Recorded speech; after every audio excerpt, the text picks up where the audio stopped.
Muhammad Sahrul pemikiran sunnah.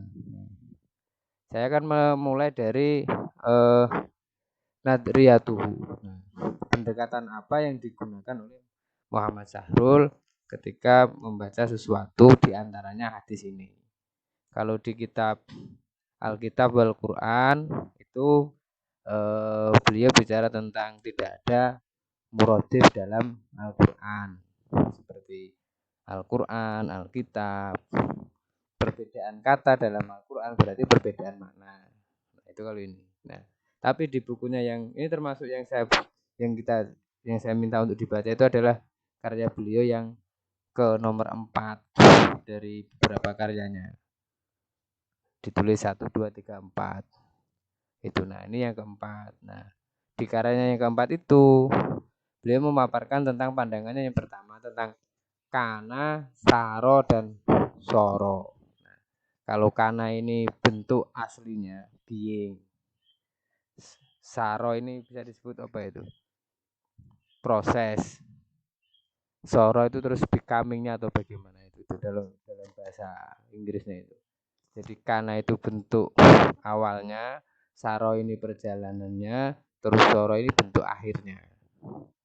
Maka ada kainunat, sairurot, dan soiruro. Jelas ya suaranya ya? Nah, nah, nah. Terus, nah ini beliau mencontohkan. Saya hanya membaca buku yang nomor 4 itu dan saya tidak menggunakan kitab-kitab lain. Nah, bentuk kainunat dan sairuro saja tanpa adanya sairuro, maka seperti bentuk cahaya. Dia tidak mempunyai tidak mempunyai tujuan. Nah, bentuk kainunat dan sairuro langsung itu apa? Contohnya apa? Yaumul Qiyamah. Hari akhir dari wujud awal langsung judes jadi sesuatu hilang dan wujud baru lagi hanya di akhirat nanti. Nah, terus beliau juga mencontohkan sairurah dan sairurah itu apa? Seperti orang komunis, dia tidak mau bicara tentang bentuk awal, tentang wujud Tuhan dan lain sebagainya itu. Nah, dari 3 pandangan ini maka akan terbentuk ini. Ini kan ya. Dari pandangan ini maka akan terbentuk seperti ini. Kainunat ini bentuk awalnya, terus sairurah ini prosesnya, tatawur ini perkembangannya, terus menjadi sairurah. Nah, saya contohkan gini ya. Contoh ketika kita bicara hukum Islam, misal kita bicara tentang hukum potong tangan, itu sering kita nisbatkan kepada ajaran Islam karena Rasulullah melakukan itu. Kira-kira ke sana kan? Berdasarkan hadis yang mana Rasulullah melakukan itu. Nah, di kitab ini Imam Qurtubi itu menjelaskan. Nah, ini kan kainunahnya kan, kainunahnya. Potong tangan itu perjalanannya ini bagaimana? Ternyata hukum potong tangan ini sudah ada dari sebelum Islam sendiri hadir di tanah Arab. Nah, itu dijelaskan jelas malah. Yang pertama kali dipotong tangannya adalah Walid bin Mughirah. Nah, kemudian berkembang tatawur ini sampai menjadi as-sairurah pada masa Rasulullah. Apa itu? Itu dijadikan hukum pada masa Rasulullah. Bisa dipahami ya. Nah, sehingga ketika kita melihat peristiwa potong tangan tadi, itu seperti melihat bahwasanya itu hal yang sudah jadi pada masa Rasulullah dan menjadi bagian dan menjadi hukum Islam. Tapi kalau kita melihat prosesnya itu, kayak Nuna tadi, proses potong tangan, terus perjalanannya bagaimana? Oh, ternyata di Arab sebelum Islam itu sudah ada, terus berkembang, terus itu menjadi hal yang dilakukan oleh Rasulullah. Jadi becoming itu loh istilahnya. Jadi bentuknya, oh ini kalau potong tangan adalah hukum Islam. Tapi jangan diartikan ada mafhum mukhalafahnya. Kalau tidak potong tangan berarti bukan hukum Islam, tidak sesederhana itu. Kira-kira itu. Jadi ketika melihat ini, jadi Muhammad Sahrul dalam melihat sesuatu itu menggunakan tiga variabel ini. Kana, saro, dan soro ini. Bentuk awalnya bagaimana, terus perjalanannya ini bagaimana, terus menjadi apa.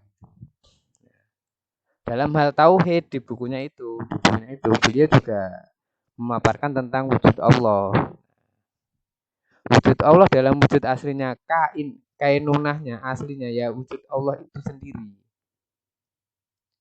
Dia betul-betul wujud dan dia betul-betul wujud dalam hakul wujudnya. Nah, dalam bagaimana manusia memahami Allah ini, nah, kan gitu kan. Allah itu zat bagaimana dan bagaimana. Nah, ini itu disebut sairurahnya ini. Nah, sairurah ini nanti akan menjadi sairurahnya ini apa? Dengan apa? Dengan Asmaul Husna. Sairurahnya Allah itu akan dalam bentuk Asmaul Husna itu. Allah adalah Welas Asih, Rahman, Rahim dan Al-Qahar, Ar-Razzaq, Al-Jabbar. Tapi kainunahnya bentuk hakikinya Allah, ya wujudnya Allah itu sendiri. Kira-kira ke sana. Nah, terus apakah ini berimplementasi? Kenapa ini penting? Apakah ini ada implementasi dalam pemahaman hadis? Nah, kalau kita belajar Naqdul Matanil Hadis, dan kenapa ini saya masukkan dalam Naqdul Matanil Hadis? Satu, ketika Naqdul Matanil Hadis ini kita tertuju hanya kepada bentuk matanya saja, maka itu nanti masuk dalam Gharibul Hadis dan lain sebagainya itu. Kira-kira ke sana. Ternyata menurut yang buku yang kita pelajari bareng-bareng kemarin itu, Naqdul Matan itu lebih luas dari hanya sekedar ke matanya saja. Itu kenapa kainunah ini sangat penting. Bisa dipahami ya. Jadi untuk sampai pada kritik kematan sebuah ke kata-kata hadis itu tidak hanya fokus kepada lafadznya itu saja. Nah, ini kenapa ini jadi penting. Nah, terus ini. Nah, ini ini yang dikatakan Muhammad Sahrul kaifa nafamu as-sunnah. Pertama yang beliau lakukan adalah membedakan antara an-nubuwah dan ar-risalah. Nah, teorinya ini adalah kepanjangan dari tidak ada sinonim dalam bahasa. Nah, kemudian beliau mengartikan an-nubuwah itu apa dalam perilaku Nabi sebagai Rasul itu apa? Itu berhubungan dengan asid wal kadbu, antara benar atau tidak. Contohnya apa? Allahu la ilaha illa huwa, kayak gitu. Misal seperti hari ada Senin, Selasa, Rabu, Kamis, Jumat, Sabtu, Ahad. Itu antara asidku wal kadbu, benar atau tidak. Gitu ya. Ketika kita bicara sekarang, saya bicara pemimpin Indonesia hari ini adalah Jokowi. Itu kalau kita sandingkan definisi tentang nubuah, nah dia masuk ke nubuah cerita itu. Apakah ceritanya ini benar atau bohong? Itu yang dengan Muhammad Sahrul. Jadi Muhammad Sahrul bukan orang yang ingkar sunnah. Kalau saya lihat ini loh. Cuma beliau termasuk bisa dikatakan kebetulan beliau sudah wafat ya. Bisa dimasuk golongan ulama yang semisal tadi disampaikan Nabi Muhammad sebagai makhluk biasa. Nah, Imam Al-Qurafi. Nah, Imam Al-Qurafi sudah mengatakan itu. Bahkan ulama dari Malikiyah, Imam Al-Qurafi itu ulama pertama yang mengatakan, oh, ketika ada qaulu Rasulillah, maka kita perlu melihat apakah itu tasyri', apakah itu nasihat kepada orang-orang di sekelilingnya. Nah, begitu juga tadi karena disebut maqasid syariah. Ibnu Ashur dalam kitab Maqasid Syariahnya juga membagi sunnah Rasulullah di sana. Ada yang tasyri', ada yang nasihat, ada yang sebagai hakim, gitu. Kalau pertanyaan tadi, Muhammad Sahrul melihat sisi basyariahnya Nabi Muhammad? Ya. Apakah ulama terdahulu ada yang melihat sisi itu? Ada Imam Al-Qurafi. Ada Imam Thohir Syekh Muhammad Thohir Ibnu Asyur orang Tunis. Itu juga membagi as-sunnah, ada at-tasyri', ada Nabi sebagai hakim, Nabi sebagai pemberi nasihat. Ketika ada seorang wanita di kitab ini, di Maqasid Syariahnya Maqasid Syariahnya Muhammad Ibnu Asyur itu diceritakan gini, ada seorang wanita bertanya pada Rasul, ya Rasul, ada dua orang laki-laki suka kepada saya. Satu namanya Muawiyah, satu namanya Abdurrahman ini. Terus Rasul bilang, ke Abdurrahman saja. Abdurrahman itu lebih kaya gitu. Ini maksudnya apa? Muhammad Ibnu Asyur membaca hadis itu sebagai nasihat. Nasihat satu, melihat sosok perempuan yang bertanya kepada Rasulullah tadi. Ketika mempertanyakan ada dua laki-laki yang ingin menjadi suami saya gitu. Rasul menjawab sebagai nasihat, bukan sebagai hukum. Kalau sebagai hukum maka implikasinya apa? Nikahilah lelaki yang kaya, kan gitu tuh. Bener nggak Mas itu? ini kalau ini saya ini ya ada kok ini. Kira-kira itu sudah ya. Nah, ini saya kurang ada alnya di sini. Nah, arisalah. Nah, kemudian kita bicara tentang ketika apa yang dilakukan Rasulullah, ada yang bersifat nubuah antara benar atau salah. Kemudian ada yang bersifat risalah. Risalah itu apa? Berhubungan dengan kamu melakukan itu atau tidak, antara taat dan maksiat. Nah, contoh apa? Faman minkum maridun aw ala safarin fa'iddatun min ayamin ukhra. Nah, hadis ini.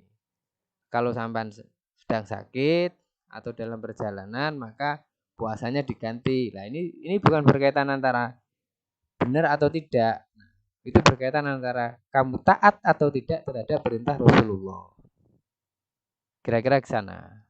Nah, jadi kemudian ini terus tadi yang disampaikan oleh teman-teman tadi tentang wa ma yantiqu anil hawa in huwa illa wahyun yuha. Nah, wawunya ini kan katanya wawu atof. Dan ma-nya ini kembalinya ke Quran, bukan kepada Rasulullah. Tetapi jangan diartikan Muhammad harus sebagai orang yang ingkar sunnah, tidak. Dia dengan ini cuma melihat ayat sebelumnya itu bicara tentang apa gitu. Nah, nanti bisa sampean cari ya. Sebelumnya itu menurut Muhammad SAW itu bicara tentang Al-Quran, terus ada dan. Nah, beliau Rasulullah tidak pernah bicara tentang hawa nafsu kecuali berkaitan dengan wahyu yuha. Maka apa yang dibicarakan itu Al-Quran, kira-kira gitu. Nah, ini kalau bicara itu. Nah, kemudian fi'luh Rasulillah tatbikun amaliyatun fi'liyatun. Menurut mungkin ini yang agak menjadi ini ya.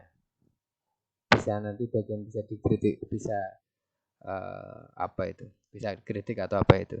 Jadi apa yang dilakukan Rasulullah ketika itu adalah tatbikun amaliyatun fi'liyatun. Dia melakukan tatbik amaliyah fi'liyah. Bukan tatbikon nadrian kaulian. Bukan perspektif apa ya? Pandangan-pandangan. Kira-kira bedanya apa itu? Semisal Rasulullah memimpin di Madinah. Contoh nih, yang lagi ini. Proses kepemimpinan Rasulullah itu adalah tatbikun amaliyatun fi'liyatun. Bukan tatbikon nadrian. Bukan pandangan kerangka yang harus plek seperti itu. Kira-kira ke sana. Tetapi apakah nanti ada makosid, ada maksudnya? Ya pasti ada. adanya perkumpulan dari satu orang, dua orang dan jadi sebuah negara, intinya adalah munculnya kemaslahatan yang sangat banyak. Kan gitu tuh. Untuk semuanya kan kira-kira ke sana tuh. Intinya ke sana. Nah, Rasulullah tidak membuat nadriyah yang baku. Bisa kira-kira ke sana. Dia menetapkan nilai-nilainya saja. Nah, kemudian an-nubuwah ulumun maudhu'iyatun tarihiyatun. Nah, dia bicara tentang ini hak atau tidak. Tetapi kalau kita bicara arisalah, berarti ulumun ijtimaiyatun wa syar'iyatun. Nah, dari sini kita bisa tahu eh, eh, Muhammad Sahrul membagi sunnah itu menjadi an-nubuwah dan arisalah. Itu yang penting. Nah, kalau an-nubuwah itu berkaitan asid wal kadbu, kalau arisalah berkaitan dengan at-ta'ah dan al-maksiyah. Sampai mentaati atau tidak. Kira-kira ke sana. Kita teruskan ya. Nah, Risalatun Muhammadiyatun. Risalah-risalah di Muhammad. Nah, di bukunya itu dia bicara banyak ini. Al-hudud bima fiha al-ibadah. Terus bicara tentang wasiat. Ahkamun marhaliyah. Dia bicara tentang hukum-hukum tingkatan. Oh, awalnya tidak boleh ziarah kubur, terus boleh. Kemudian taklimatun amatun. Pelajaran-pelajaran untuk semua umum. Terus taklimatun khosatun li Rasulillah. Dan ini yang sering jadi contoh adalah nikahnya Rasul. Kira-kira gitu. Nah, sebenarnya dari sini kan taklimatun khosatun li Rasulillah ini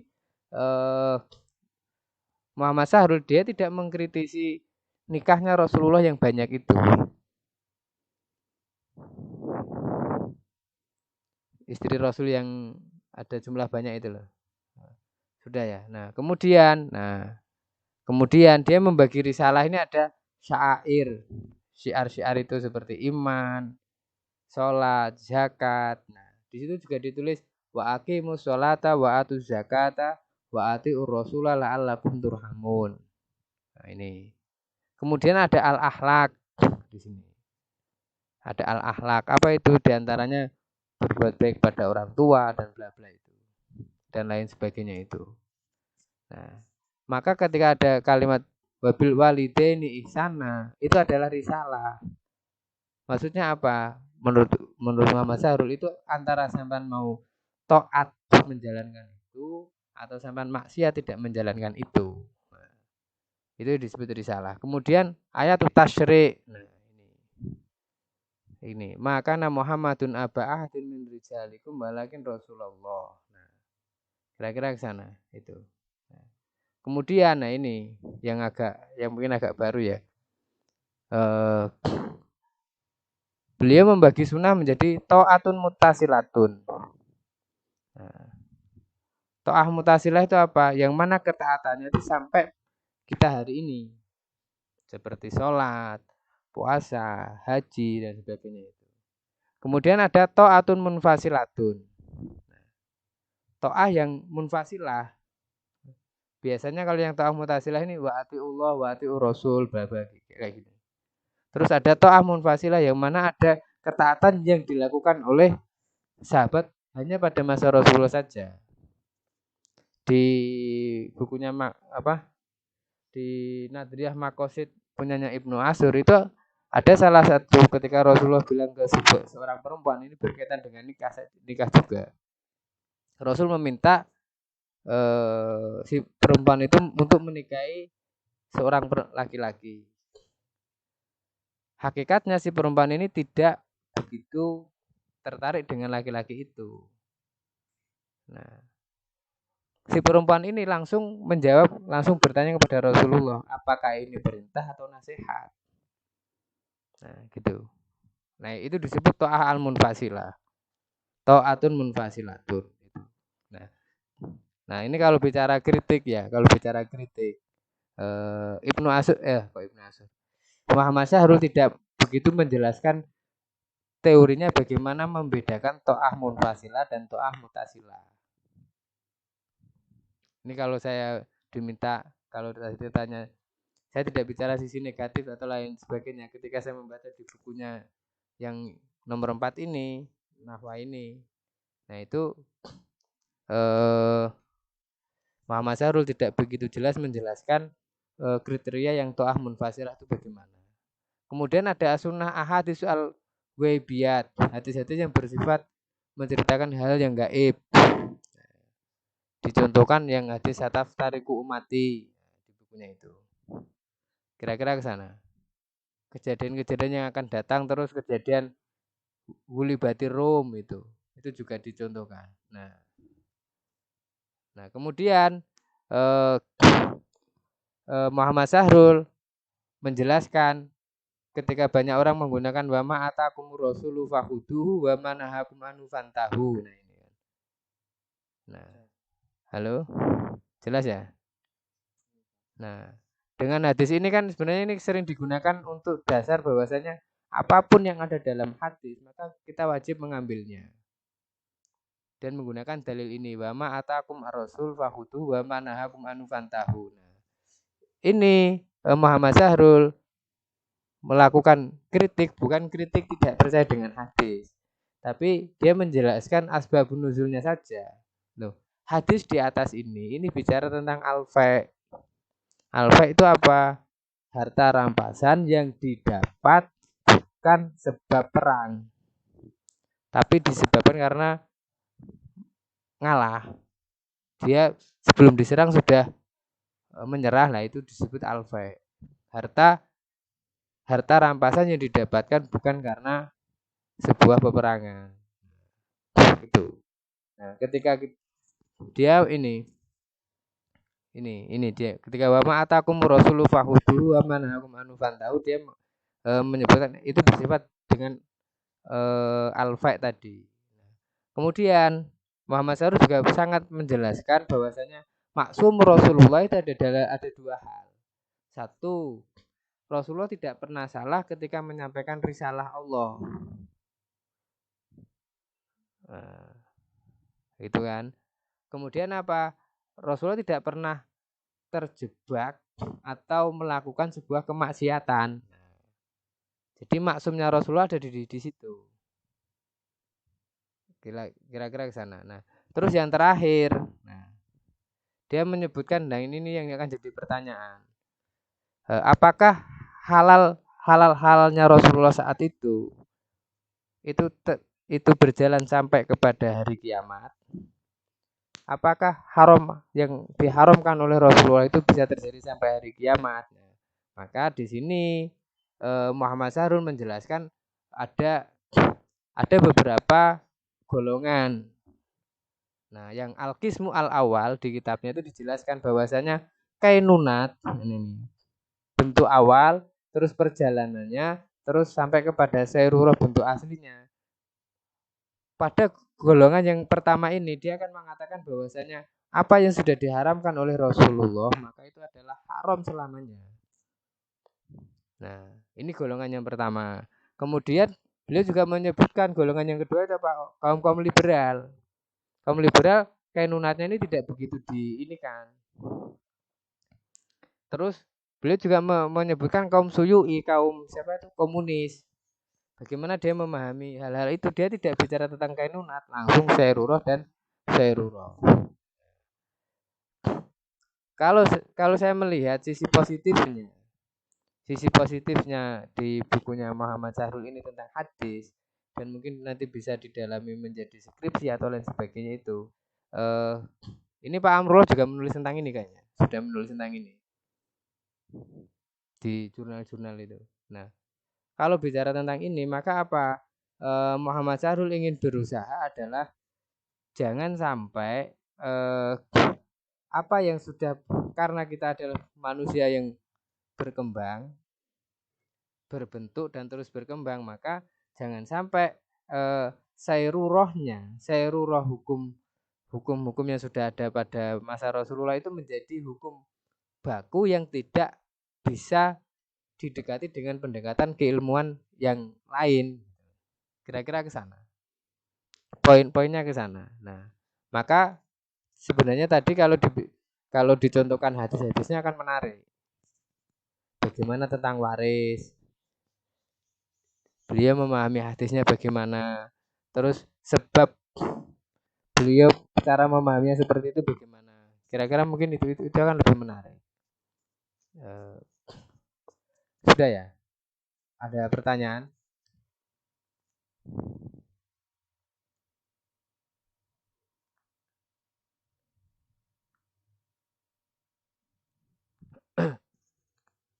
Dari sini ada pertanyaan? Enggak ada ya? Kira-kira kalau dari sini Muhammad Sarul kelihatan orang yang ingin merusak Islam atau enggak?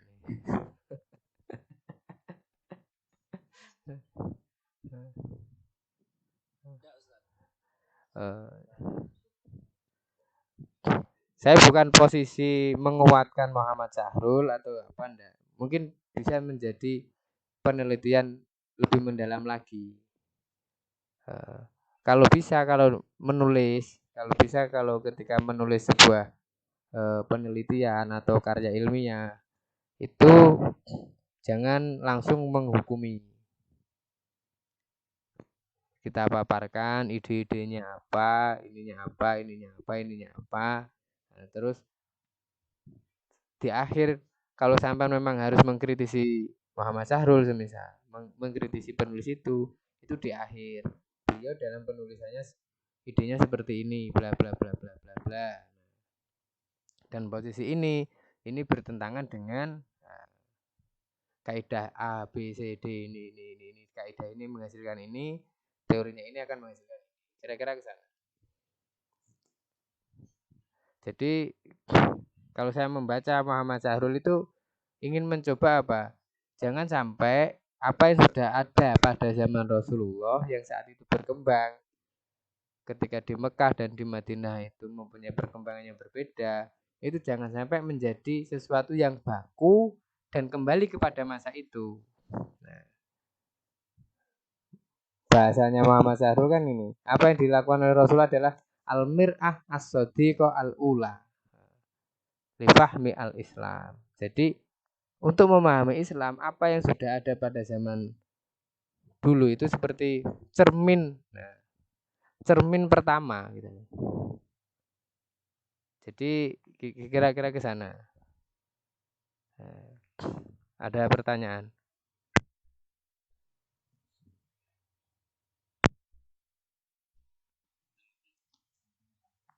Mboten sih. Kalau enggak ada berarti kita cukupkan ya. Kita cukupkan. Kebetulan kita sedang membaca mempelajari pemikirannya Muhammad Sahrul dan beliau sudah meninggal, orang Syria. Beliau orang Syria sudah meninggal. Kita bacakan surat Al-Fatihah untuk ini. Semoga jasa-jasa beliau di pemikiran ini mendapatkan kebaikan di sisi Allah. Ala hadin ya soleh Al-Fatihah.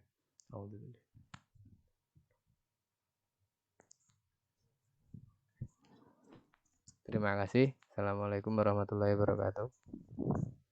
Waalaikumsalam warahmatullahi wabarakatuh.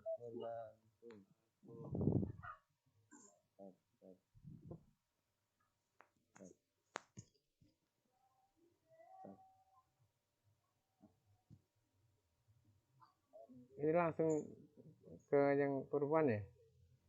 Iya, San.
Halo, assalamualaikum.